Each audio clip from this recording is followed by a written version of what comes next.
Greetings, Mythics. How are we all? Hopefully you've had a lovely week. It is Saturday, March the 8th, 2025. My name is Ken Boyter, but you probably already know that if you've been watching Edra Tales Twitch channel or the Edra Tales YouTube channel. This is Loquacious. You might already know that if you've been watching the Bottled Imp YouTube channel. Yes, we've got over 450 videos over on the YouTube channel. And it's all about fantasy board games, fantasy books, and fantasy film reviews. So if you want your fill of fantasy, go over to the Bottled Imp YouTube, the channel. How is everybody? Yes, it's been a couple of weekends that I've missed. Some due to illness, some due to being elsewhere. Because sometimes I'm not always here, but it's, I'm quite consistent with my streaming. And I think we've got a couple of people watching, so that is good. So hello. So the way that Twitch works is when I live stream, I can't tell who is watching unless you comment. So if you don't want to be known, if you just want to lurk, just watch, then that's fine. Don't comment. But if you do want to shout out and be part of the conversation, then of course you're going to have to comment. So this is the show. This is Edra Scrolls, Ramblings of a Storyteller. And this is where we talk about creativity, we talk about fantasy, and we talk about your projects, we talk about my projects. Good morning, Jonathan. How are you, sir? What whiskey are you drinking this morning? Imagine that. Imagine that. Jonathan's already on the booze. So, I'm not on the booze, although I did have a cheeky beer yesterday. See, I don't drink a lot nowadays. Don't drink a lot, but I'm on the tea. With honey, the honeyed tea. But I'm not 100% sure my milk's just on the turn, if you know what I mean. I'm on the ginger cordial, nice. Wow, I didn't think ginger cordial existed. Is that very middle class? Is that middle class or is that upper class? Never know with you, Jonathan. Did Ian suggest it to you? Ginger cordial. So cordial is just like this, isn't it? It's just watered down. Yeah, it's squash. It's a posh word for squash, is that right? Yes, bottle green. Bottle green? What, the actual ginger? Oh, is it like, yeah, I think ginger, I don't know. I don't know if I like the taste of ginger. It's, yeah, I think I've only... What am I thinking of? Well, you put ginger in some sort of whiskey, do you? I can't remember. Bottle green drink... Oh, bottlegreendrinks.com. There we go. That's the link. If you want to check out ginger cordial, then click the link that Jonathan's just put up there. Ace Gamebooks has put up there. They do elderflower cordial. Oh, I see. And good morning, Glenn. How are you? Have you recovered from last night's endeavours? In the winter, spiceberry is very nice, warm. Ooh, a spiceberry. They're just hot. Yeah, cordial is just squash, isn't it? Still recovering, yeah. I'm not necessarily recovering from the talisman adventure. I played squash with Sally yesterday. Proper squash. Yeah. None of you keep it clean. And I've not exercised in at least 2 or 3 years. So I was like, let's not really go crazy here. And we didn't. And I felt good afterwards, like after you exercise, you feel pretty good, all the endorphins. And that gave me a big boost of energy. And then this morning I'm waking up going, ooh, a little bit achy. I didn't think that would happen. So that's what I'm recovering from. Spiceberry. I quite like the idea of spiceberry. Although, does anybody drink those flavoured teas? What do they call them? I can't remember now. Yeah, they're called flavoured teas. Maybe I haven't recovered from the talisman. And, yeah, I made a mistake because I used to see people drinking those teas and they left the tea bag in. So I was like, oh, okay, that's what you do. Oh, Jonathan doesn't drink tea. What is the matter with you, man? You drink coffee, though. Normally people that don't drink tea drink coffee. Tea pigs. Is that the people that don't drink tea or the people that do drink tea? Just always got our snout in the tea trough. Yeah, and so I used to think that's what you do with the flavoured tea. You keep the tea bag in, and it was always stewed, and it was horrible. It was far too strong. Then one day, an enlightenment happened. I accidentally got mixed up. I thought a flavoured tea bag was just a normal tea bag, and I like my tea fairly weak, so I basically dunked the, tea bag in there. But it was a flavoured tea, and it was so much nicer. So much nicer. Still don't drink flavoured tea, though. I very occasionally drink coffee, always black. Always black. Coffee, yeah, I occasionally do have a coffee. And it's always nice. I don't OD on coffee. I have like a coffee once every 3 months, something like that. But I do like to put a bit of milk in it. Although I do like different flavoured coffees, actually. I do like, and if Sally gets given presents to do with coffee, good morning. Just giving away your secrets, Sally, about your coffee. If you get given presents with coffee and they're different flavours, because Sally's actually given up caffeine, so she's on the decaf. So if someone gives her a present of coffee because they know she likes coffee, they don't always know she likes, it's decaf, it has to be. So I then end up drinking. Shh, don't tell anyone, just in case they're watching. Me too, Jonathan. Yes, Sally likes black coffee, but it's now decaf. I don't know why I keep hammering home that point. So yes, Glenn and I and Lord Zods, we did actually play a game of Talisman live, Digital Talisman online. We played it live over on Glenn and Zod's YouTube channel called The Talisman Tavern. The Talisman Tavern. So if you want to check out us playing Talisman, and I don't think we should spoil who won and who lost, or how it all panned out, because that's part of the fun watching. So if you do want to check that out, it's about a 3-hour live stream, and it was a lot of fun. Talisman is a bonkers game. It's a lot of fun. It's an epic game. You really do feel like you've gone on an adventure. 3 hours, I know. Yeah, Glenn was like, Zods was going at the beginning. Yeah, so this is going to be about an hour and a half game, and I just laughed. I laughed in their faces. What did I say? I said it would be. I said, oh, so that'll be a 3-hour game.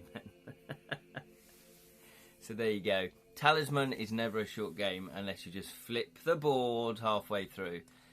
So it's a lot of fun though. Talisman is a bonkers game. If you've never played it, it's a lot of fun. You do feel like you're leveling up. It's like a dungeon crawl in lots of respects.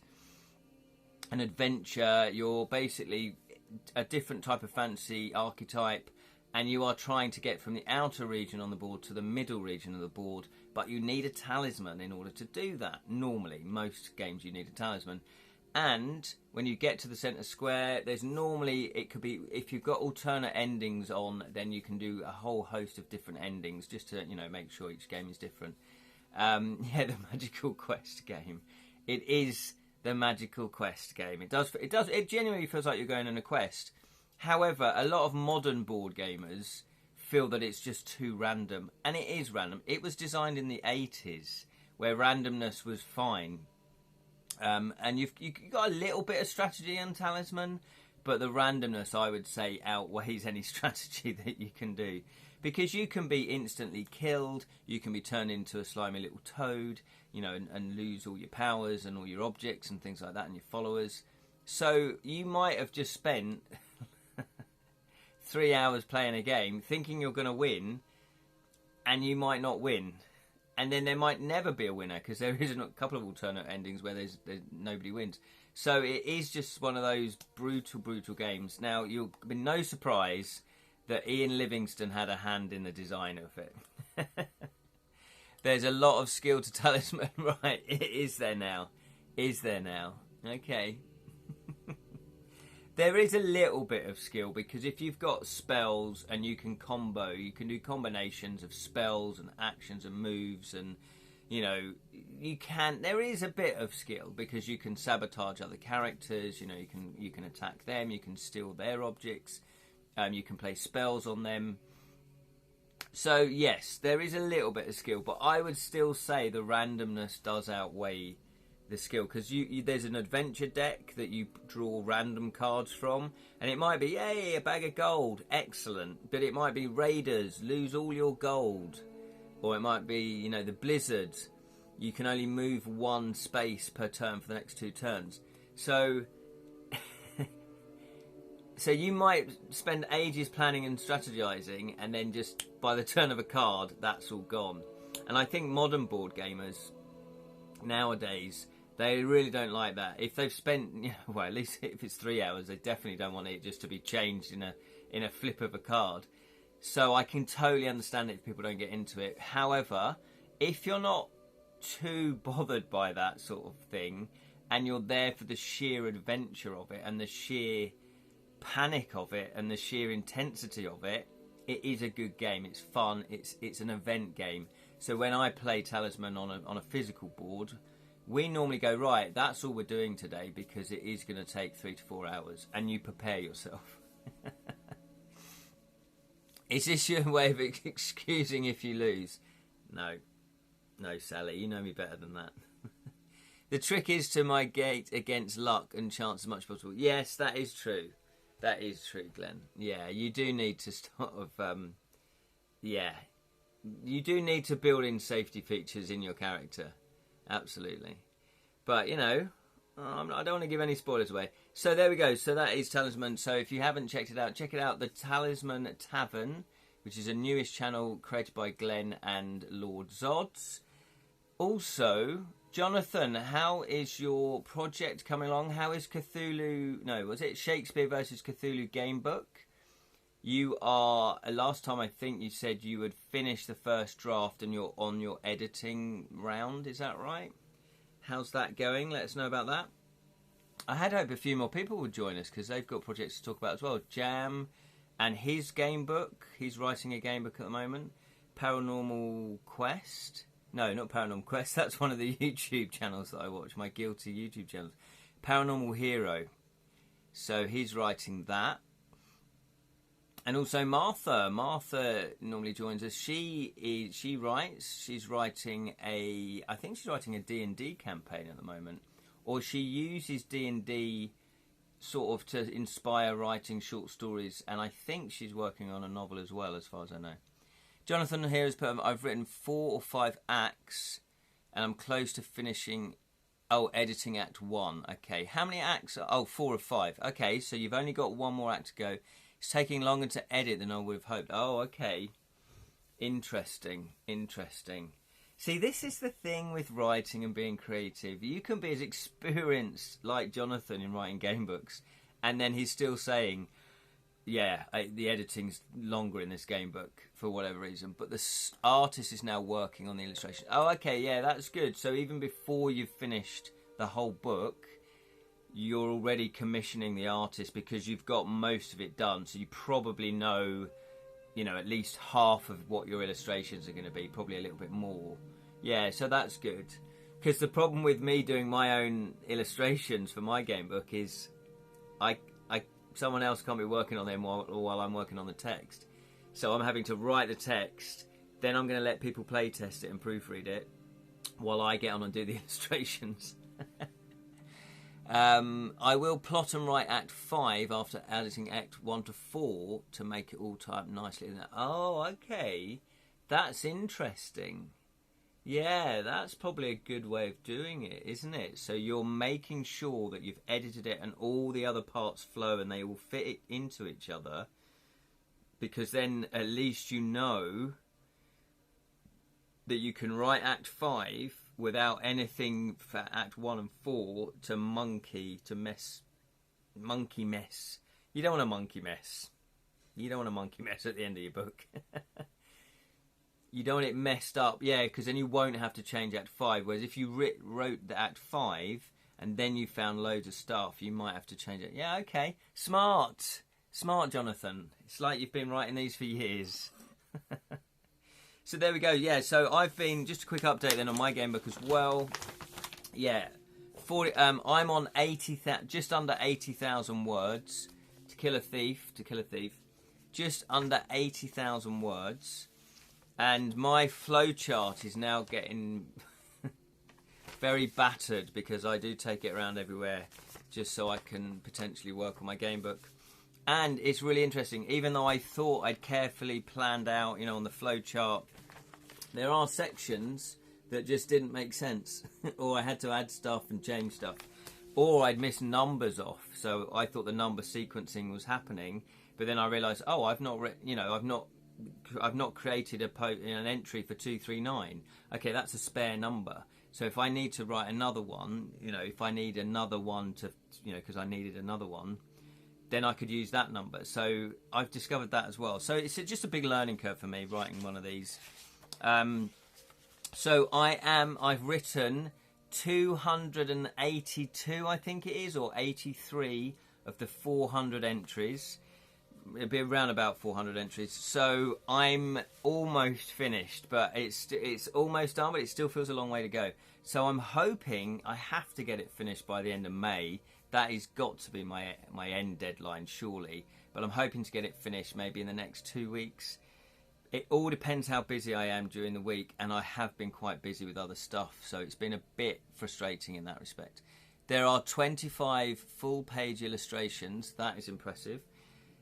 6 fillers and 2 creator portraits. Nice. Yeah, because Jonathan kickstarts his game books, and then he has a tier level that you can have your portrait illustrated in his books. That's a lovely touch.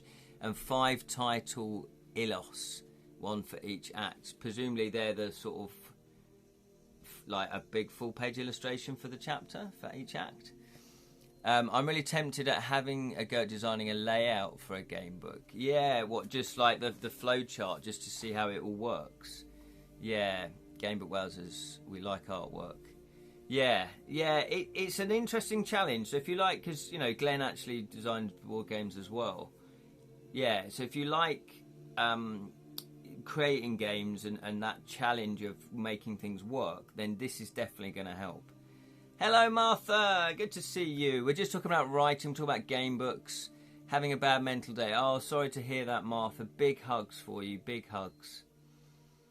Hopefully, I don't know how to describe it, but hopefully the clouds, the storm clouds will lift for you today, and you'll be having a better day as the day goes on. Jonathan here has put 9 backers have their portraits appear in the 25 illustrations. That is impressive. 9 backers. That is very impressive.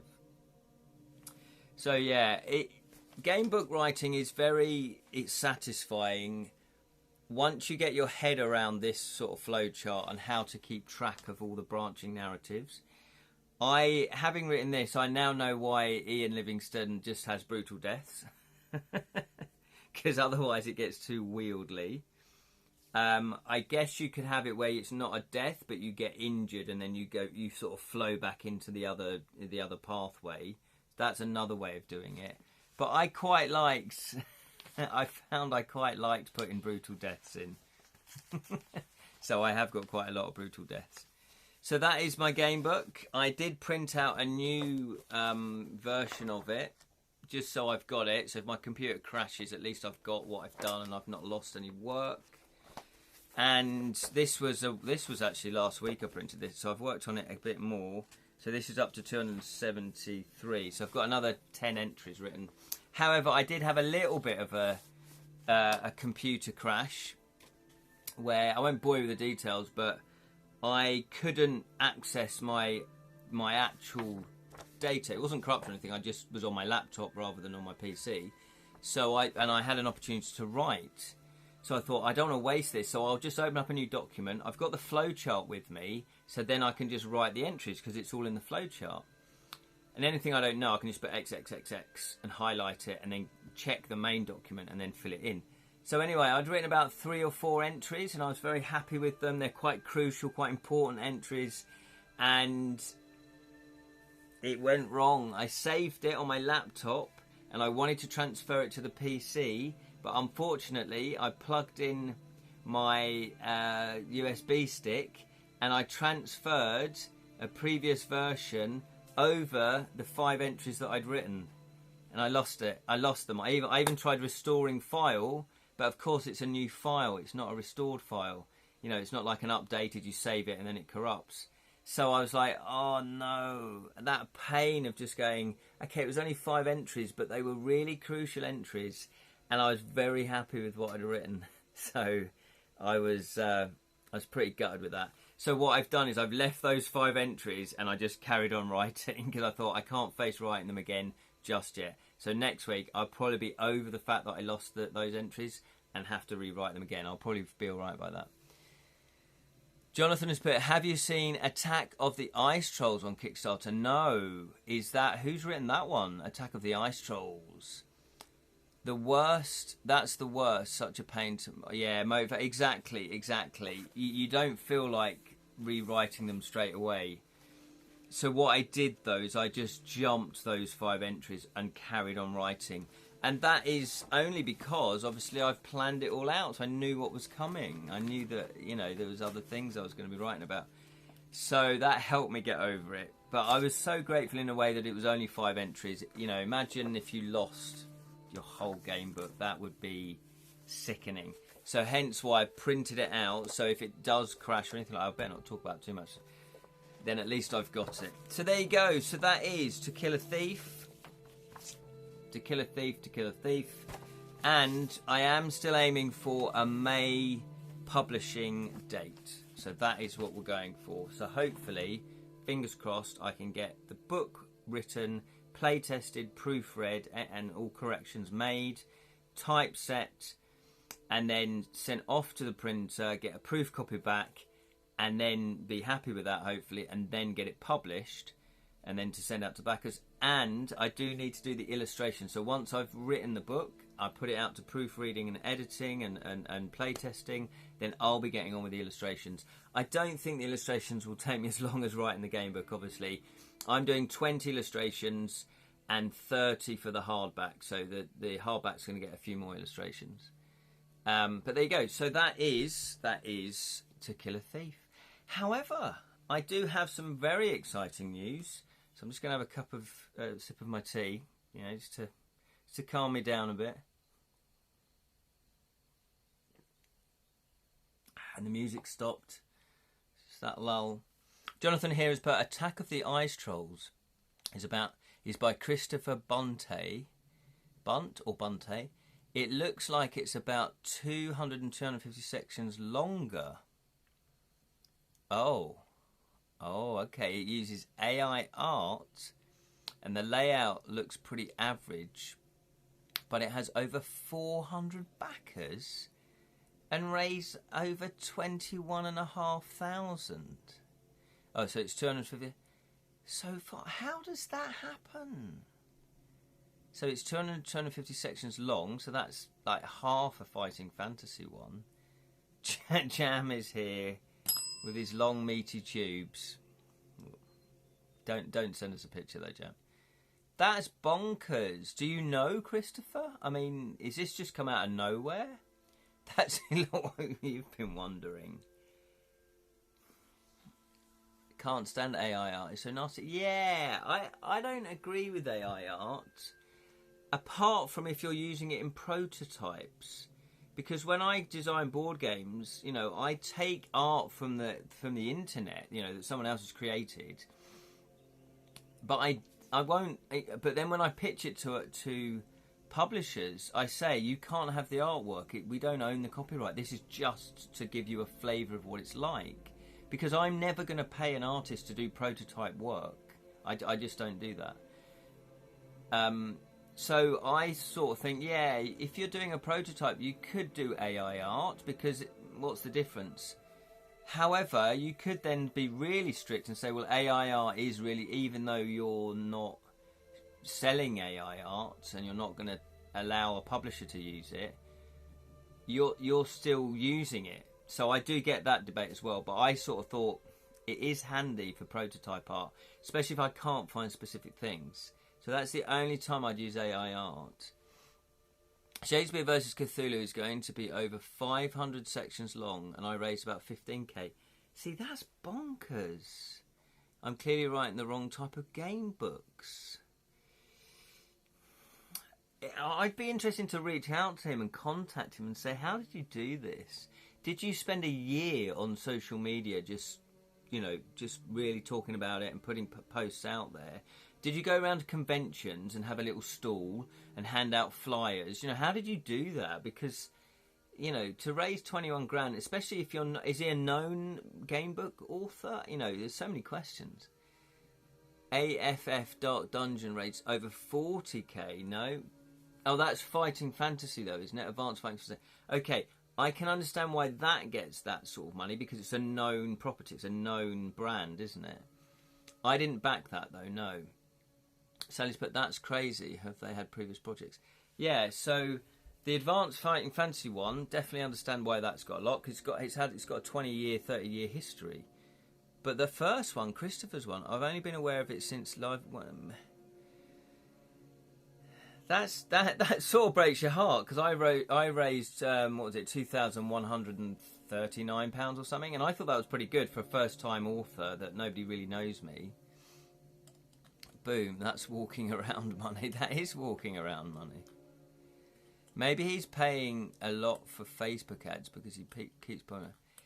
It could be. That's a good point. Maybe he's already got a budget to begin with, and he's gone, right, I'm going to spend £1,000 or $1,000 on Facebook ads. See, are Facebook ads powerful? Because I've tried them before, and they've never worked for me. I've never seen any. I don't think I've made a sale. I've never had any uptake. We did them initially on the Story Spark cards. We didn't get any response from them. So I don't know if Facebook ads really work, but you might have different, experiences, Glenn. But anyway, that is interesting. It'd be interesting. I'm tempted to contact him. Anyway, so there we go. So that is mind blown. My next thing, and I was talking to Glenn and Zods about this actually, and I think I've talked to you guys about it. No, I have. Is that, board games, do they potentially raise more money than game books? Probably. Maybe he said he's said a lot for the ads. I'm sitting in the bed at the moment, just going back to sleep after the live stream. Okay, no worries, Martha. No worries. You hang in there. Oh, maybe he paid. Yeah, maybe he paid for a lot. He might have paid a lot for the ads. Yeah, so I probably had like a budget of 20 quid. He might have gone, yeah, I'm going to spend £2,000 on ads. Yeah, might have been. Yes, to board games. Yeah, so board games probably raise more anyway. So I was thinking, and I've mentioned this before, of doing a deluxe edition of my game books where you get the game book, but you also get stacks of cards. So if you come across a magical object or an object in the book, you then rifle through the deck and pick up that object, and it's illustrated and it's got stats on it and it tells you what it does. Equally, when you fight a creature, you've got a creature deck. You look through the creature, it's got the stats on it, and then you sort of can collect that. I have it. It's like Talisman. I have it where you collect that. Oh no, you get an experience point. So you wouldn't collect it, but anyway, then you could just discard it. So you'd have different decks. I've got it'd be a spell deck. So it's kind of like a board game, but you're using a book. I got trapped in treasure chest because I forgot to check to see if it was a mimic. Hey, Lee Rins here. Hello, sir. How are you? Yes, never get trapped in a treasure chest. There we go. So that is board games. No, that is To Kill a Thief. Great news, great news. You might have noticed the Guildlands poster behind me. Now this is the Guildlands cover of a tile laying game that my friend Kedrick and I, who we did the Cookie Crown together with, we have another game out with Outset Media and Cheatwell Games. So we're very, very excited. Unfortunately, they won't have stock for it at the UK Games Expo, but we will have the prototype. Here it is. Here it is, ladies and gentlemen. This is the prototype. It's a real game. So there we go. So it's very cool to actually have the game in my hands. So we will be having this demo copy. I don't think we'll have any other demo copies, but I will be at the UK Games demoing this and also the Crooked Crown.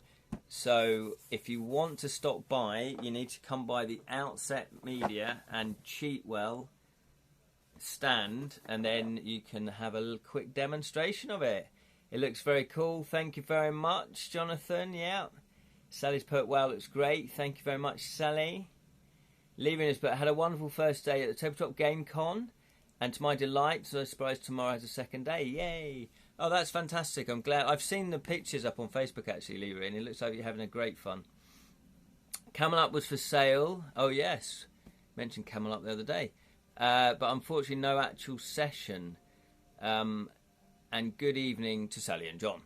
Bring it to the Hammers on Tuesday. Oh, unfortunately, I won't be able to, because the publisher, Paul, who's the commissioning editor, he needs it back for next week because he needs to make sure that all the specs right and everything like that. So he does need it back. What was I going to say? Yeah, so I'm actually, after this live stream, I do have to drive it back to his house. But he very kindly lent it to me so I could show you guys. And what else was I going to say? Oh, yeah, on the 15th of March, I will be going to the St Albans all-day games, all-day gaming in the Scout Hut. And he's allowed me to bring that. He said I could bring that to there so people could play it. So I will be demoing it and playing it there. So, yeah. Glenn's like, oh, I thought you said, don't tell him, just bring it. So let's crack it open. I thought we'd just quickly show you some of the components. So can I just say the cover, it's your usual, not your usual, but it's nice quality box. It's got a nice little bit of UV on there, as you can see. We've got a rule book. Now, this is a prototype, so there are going to be a few changes. Like this bit here is now changed to match, this bit here. So you've got the flavour text on the back here, so that red and gold is now going to be mirrored here. So there are going to be a few tweaks to what I show you. Liam put, Catan looks so peaceful, never knew it was such a devious game about getting resources quicker and building nuclear power plants over solar panel plants. James Bond villain laugh. Yes, I saw that one. So Catan, you probably know, has been going for like 20 odd years, at least 20 odd years. And the first edition, Settlers of Catan, you're not building nuclear power plants. That's having 20 years worth of different versions. Just so you know, I don't know if you knew that. The initial, it was Settlers of Catan was the full title, and you basically are building settlements and then building cities. You can upgrade your settlements, and then you're adding roads. That's basically what you're doing, and you're gaining resources. Had my first ever session 2 hours ago. Yes, that's fantastic. It's a good game, though. Catan is a good game, and it's no wonder why it did so well. So there we've got the rule book here that shows you the different guilds. We've got the Road Toll Collectors Guild. We've got the Merchants. We've got the Wizards. We've got the Druids. We've got the Gardeners, and we've got the City Watch. So that just tells an overview of what they do. Then you've got the guild boards that tell you about your special individual abilities and also the scoring. You even get gold coins.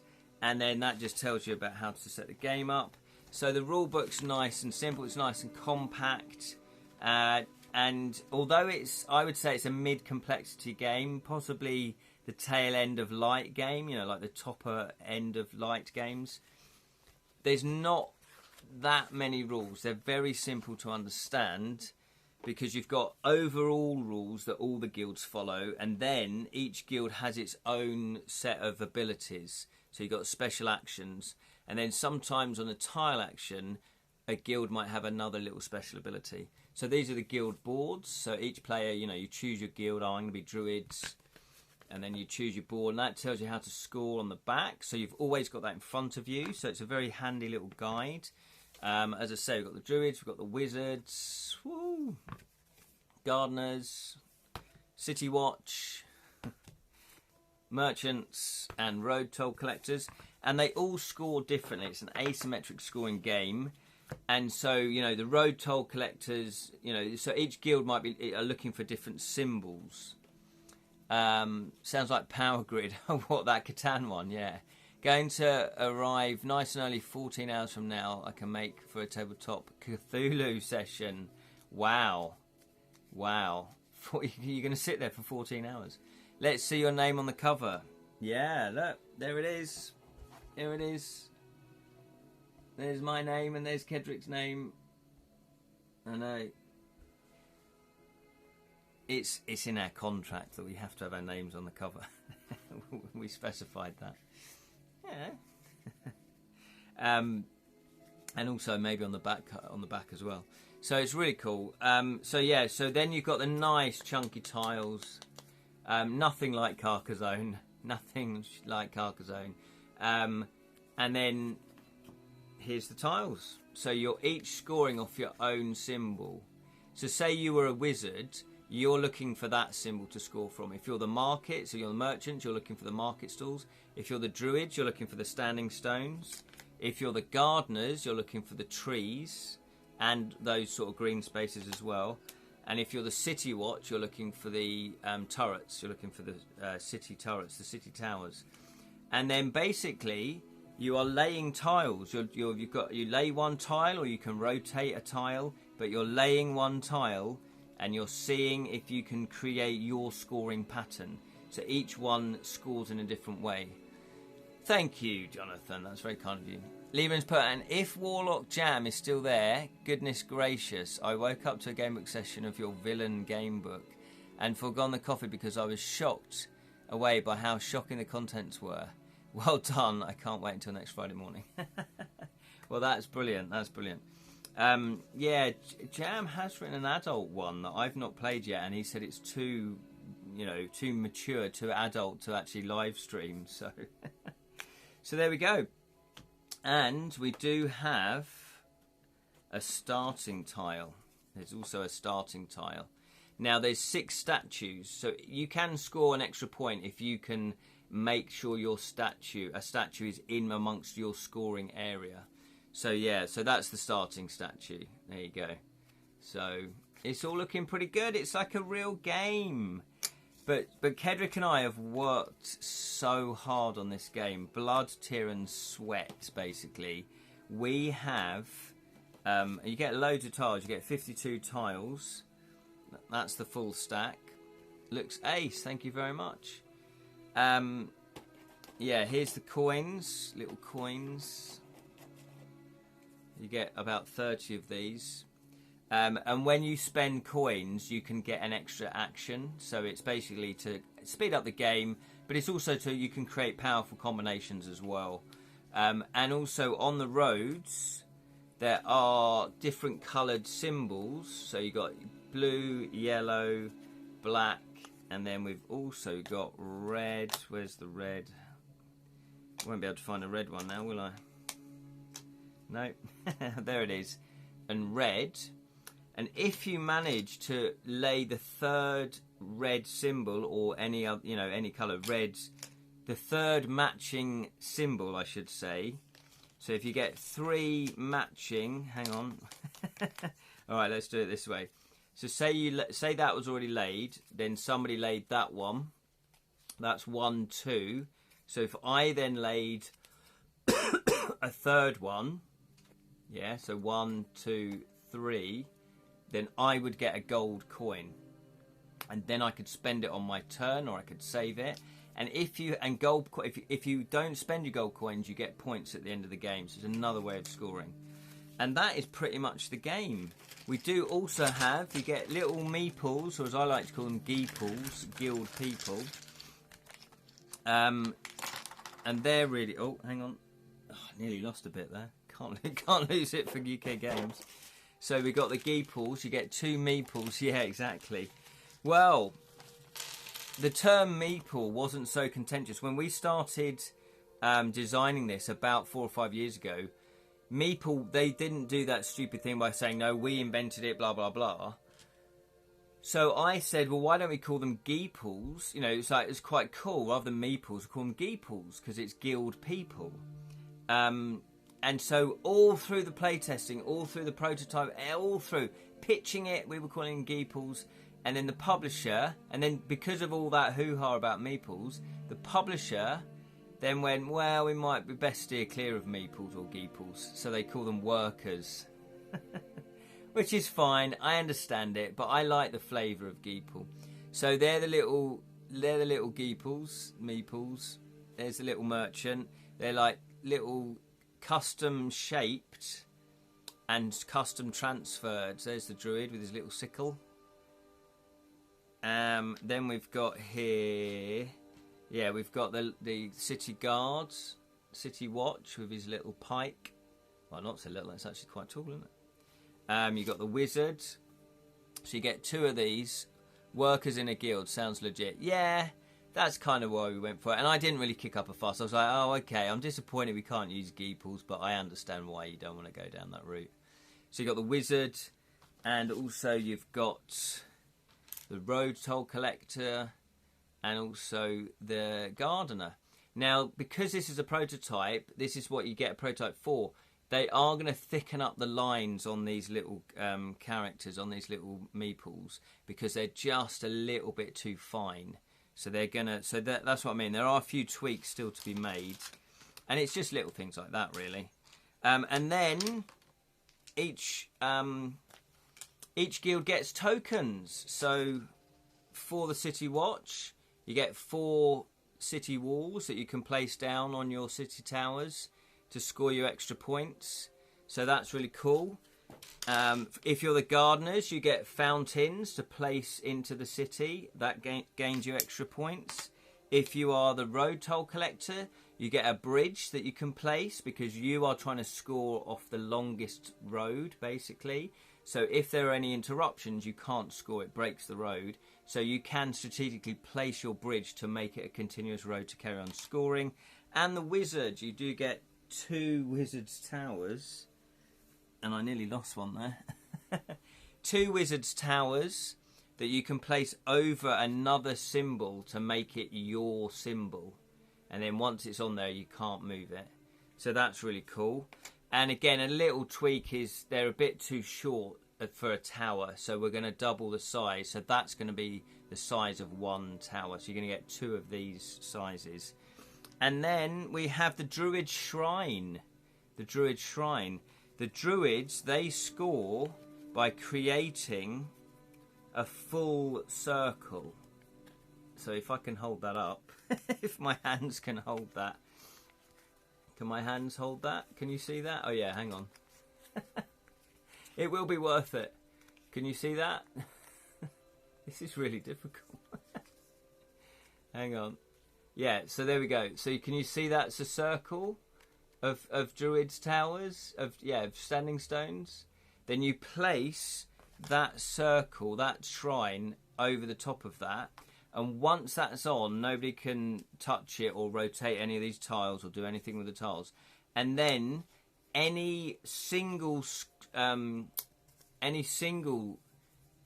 stones that you've got on in line in a cross with that shrine scores you 1 extra point.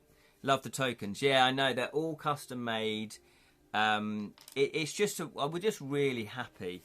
And then on top of that as well, you do get a scoring pad. Look at that, nice chunky scoring pad. Lots of games you can have. Each page has the 6 guilds on, so you don't. So if you're just playing a 2-player, you know, you'd still have scoring for the other ones as well, and that just helps you score at the end. Because each one scores differently, you won't be scoring the same things. Gold gets you points. Everybody gets gold points. Statues, everybody can score off statues. But the merchants, for example, they score off market stalls and a pop-up market. The road toll collectors, they all score off the roads, statues. Oh, and that's it really, and the coins. The wizards, you get wizards towers, statues and coins. So they all score slightly differently. So it was a good idea to have this pad, so it makes scoring easier at the end of the game. So there we are. That is Guildlands. Double-sided. Yes, the pads are double-sided because you've got 3 different guilds that side and then 3 different guilds that side. So say it was a 3-player game and it was roads, merchants and wizards, then don't throw this away, because if you play a 2-player game of gardeners versus druids, then you can still use this scoring pad, if that makes sense. Evening Jam. I was just thinking about how awesome your medieval Bond villain simulator gamebook was as a substitute to coffee. Accidentally woke up to it when the Xanax wore off. And then so shocking that the caffeine was no longer necessary by the time the sun rose. Can't wait till next Friday's YouTube session. So Jam, are you doing live YouTube now? Is this what you mean? Is this what you mean? Who's doing it? Who's doing it? Why are they doing it?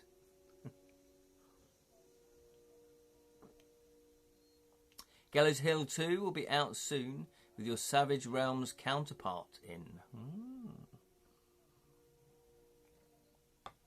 Yes, so if you haven't checked out Savage Realms, they do some brilliant game books as well, of which Jam is one of the authors.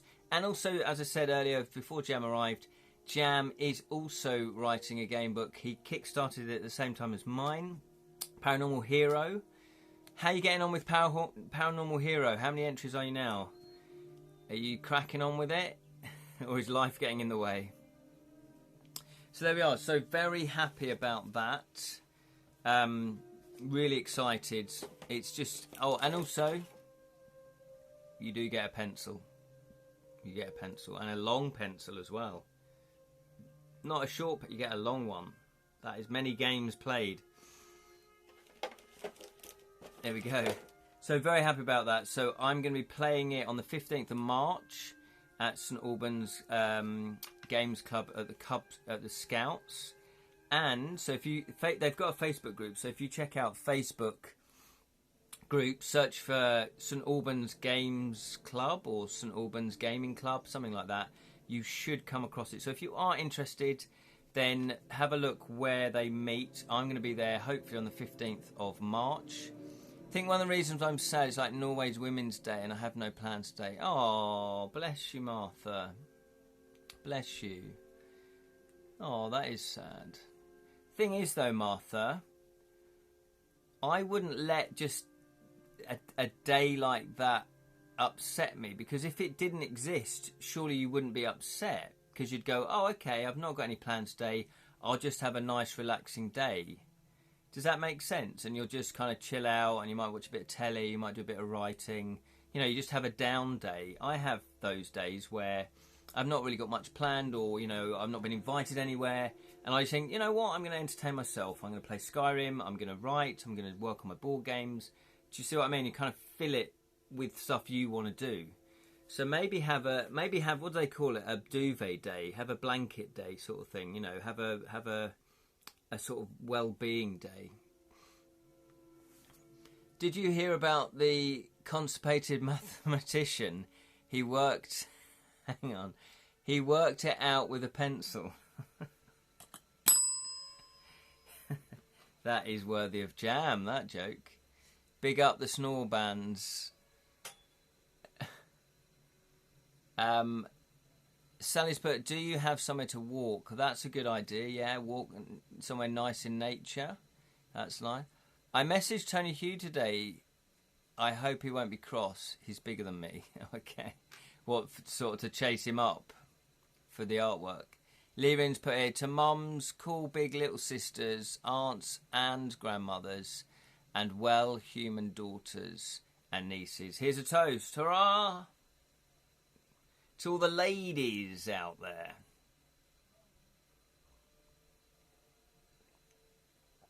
No, only the local arts area. The nature here gets less and less. Houses and more neighbours. Oh, that's a shame. Well, I guess if you just went for a little walk around the block, that might help. So, that is Guildlands. So, very happy with that. Very happy with that. So, yeah, as I say, I will be at UK Games Expo. We'll be demoing this. And it takes about 40 to 45 minutes to play. Maybe an hour. Yeah, we've put 60 minutes on there. If you're a more experienced player, you probably could play it in about 45 minutes, I reckon. But 60 minutes is probably about right. 2 to 6 players, though. 2 to 6 players. Oh, yeah. If you've got a big gaming group, we can cater for you. Fresh air might be helpful. Yeah, just to get out of the mindset, absolutely. Try to find a place less central and away from people. Yeah, that's fair enough. Lyrin's put, I'm an uncle to 2 nieces and thankfully kinder temper than their mum, my big sis. but worrying a bit more mischievous. Yeah. Well, if you can be the uncle, you don't really have responsibilities. My brother, you know, is my son's uncle, and it's kind of nice because he can be mischievous. You know, when he was growing up a little bit, you know, he's like 14. You know, he might show Kelton sort of funny little things, a little bit, you know, naughty. And whereas as his dad, that I would still find funny, but as his dad, I couldn't really condone. I couldn't really join in. So it's nice having that sort of relationship. Lirin, the fun uncle, the funkle. The Uncle Funk Funkle is coming to town. So there we are. That is all your Guildlands goodness. The other thing that I will quickly say is I have been working on my Devilish Deaths murder mystery game, and I have updated it because I did do a play test. So this is my pitch sheet to the who are they? They're the publishers, and also I did update the rules, and I am going to be entering it into the speed dating event that they have at UK Games, where publishers and designers can meet. If your game gets picked, so there's normally about 24 or 36 designers that get picked out of about 100 entries, you then have a table, and every 5 minutes you get a new publisher to pitch to. You get 5 minutes. So what they ask for is they ask for a one-sided pitch sheet and a two-sided A4 rule book. Now, my rules, though, do extend longer. Mine's about a 6-page rule book, but they just said do a summary of it, you know, just the main kind of rules. So that's what I've managed to do. So I've updated that. The deadline is the 26th of April. So if you are thinking of trying to enter something yourself, you do need to enter by the 26th of September. No, not September. 26th of April, plus you do have to have a working physical prototype to take to the UK Games. Multiple is when I was young, my dad tried to scold me for being a little rogue, but one puppy dog look for me and he melted. Yeah, absolutely. Use that puppy dog look.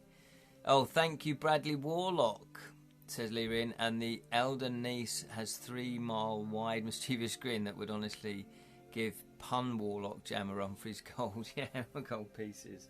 Oh, bless. Bless the little grins. So the other things that I did do is I made little standees for my prototype, because before I've just been using meeples. So I'll show you the standees. These are the player sleuths. These are the player sleuths. There we go. Oh, I don't know how many I can hold in my hand, but it's a 2 to 6 player game, and as you can probably tell, I've set it in the 1920s.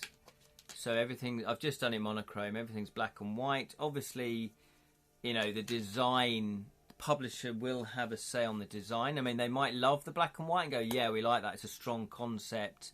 They look cool. Yeah, thank you."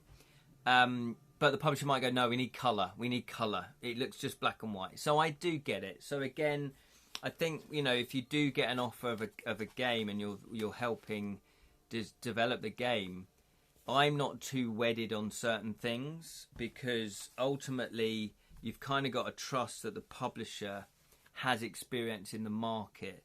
And if they're sort of saying, no, we don't think you should have just a black and white, everything's black and white, then I would say, okay, fair enough, you know, let's add a bit of gold and maybe a bit of red or something like that. Martha's put here, he still melts on this day. Yeah, some days are just the best. Mine is. Oh, that's lovely, and kind of funny to see him struggle to say no one to the puppy dog eyes. I know, who can resist puppy dog eyes? Jonathan's put, my niece is a force of nature, she's a bit full on. Yeah, some kids are like that. Apparently I was like that. I was like a whirling dervish. So there's another character and there's another character. So obviously I've got different coloured bases. So if you don't totally remember which face you are, which sleuth you are, then you can obviously remember the colour. So that should work nicely. And I'm hoping to... and also I updated the board. So here's the board that I've printed out in several pieces that I'm now going to piece together Here we go. I've got my board. I'm actually going to use the back of this, and then I'm going to stick them all on there in the order that they should be. Then I'm going to chop the board up, because then I can at least carry it around with me in the box. It would be nice. I'm tempted to pay for a nice board so it unfolds. You know, like proper boards unfold. I'm tempted to do that.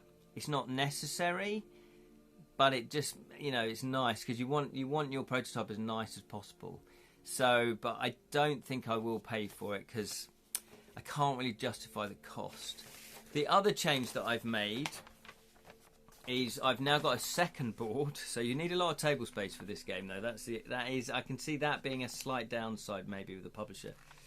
But then again, there are loads of games that need a lot of table space. So again, you know. Now this is the discard piles or the evidence board. This is the evidence board. So when you go around the locations, you are looking for clues, you're looking for forensics, and you're questioning witnesses. And when you do that, to say you question a witness, you will then put the card that you've just read out onto one of these witness piles. If you do a clue, you would then put it on here, etc., etc. And then it's a common place for somebody to say, "Oh, what was that clue? You remember the book? What? Hang on, pass me the clue deck that we've already discovered, and let me read them again." So at any point, anybody can just look at the evidence board and look at the cards. There's also hunch tokens as well. So this is the reserve of the hunch tokens, but we won't go into that. So yeah, so I'm very happy with that because part of playtesting, because there are so many cards, I had it where players would say, take a clue, read it aloud for everybody, and put it in their play area. Over the course of the game, you might have 20 or 30 cards each, and they're all just like, how do you arrange them? Do you put them in, clue order? Do you put them in room order? How do you do it? Do you put them in alphabetical order? How do you do it? So I've done away with that. So this should be nice and neat on the table. All the clues go there, all the forensics go there, all the hunches go there, and then anybody wants to look at them at any time, they just look through that, and then it's nice and neat. So, but that took about 5 playtests for me to actually come up with that. Deception. Oh, Cassia and Tansy say hello. Hello, Cassia and Tansia. You little imps. You little imps. Deception. Murder in Hong Kong needs a large area. Oh, okay, for evidence cards too. Good game. They use smaller card sizes. Interesting. Oh, that is interesting. Well, I've used sort of these are playing card sizes. I guess the smaller ones are like the talisman ones, aren't they? However, I better not show you these just in case you play it. Some of these, not necessarily forensics, but the witnesses, I've written quite a lot, and some of the clues have got quite a lot. So I don't think I'll be able to fit it onto a talisman size card. But again, that's to do with production. So if they said, well, we do want to publish it, but we want to half the card size, I would say, yeah, okay, that's fine, but you need to make sure your graphic designer can fit all that text on. Or I'm going to have to kind of chop bits out. I can do so much with that, but there's certain things that I'll need to keep in there to make the murder mystery game work. So again, that would be like a production development situation that you have. But I'm hoping that, it'd be nice if they were that size because they're nice playing card size. And I do know through playtesting it, a few people went, oh, that's quite small writing. So maybe I should give them a magnifying glass in the box as well. That'd be quite cool, actually, wouldn't it? But again, that's cost. That's the publisher. I'd have to approve that from the publisher, get that approved. So there we are. Well, we better wrap it up because it's been an hour. So that is basically what I've been up to. It's good that you guys are still cracking on with your project as well. And good luck with the editing, Jonathan. And also good luck with the rest of your game book as well, Jam. Martha's put a fancy murder mystery. Find out what spell was used and the right spells to solve the mystery. Yeah, exactly. That it's crossed my mind, Martha. The good thing about this is that the board is neutral. So I've designed a system, if you like. I've got a board that you put the location cards on, and you put the witness cards on, you put the clues cards on, and all of that.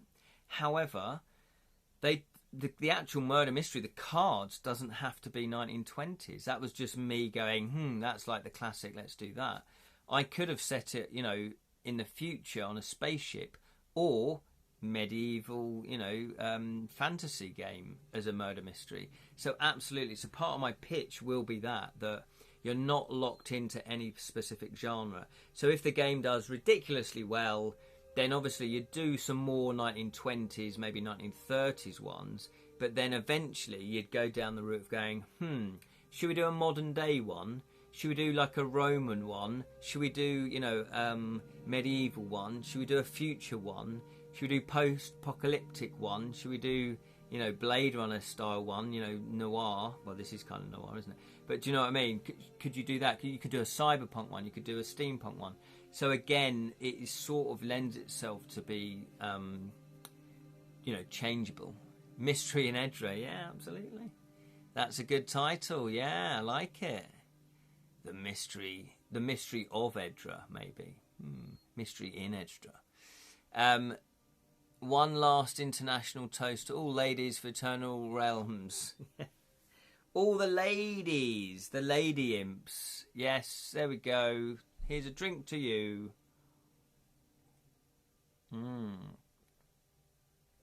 That's a little bit cold now, but not too bad. Might have another one. So there we are. It's been a pleasure once more, everybody. I really do appreciate you tuning in and having a little chat. It's always good. It helps me keep on target with my projects, basically.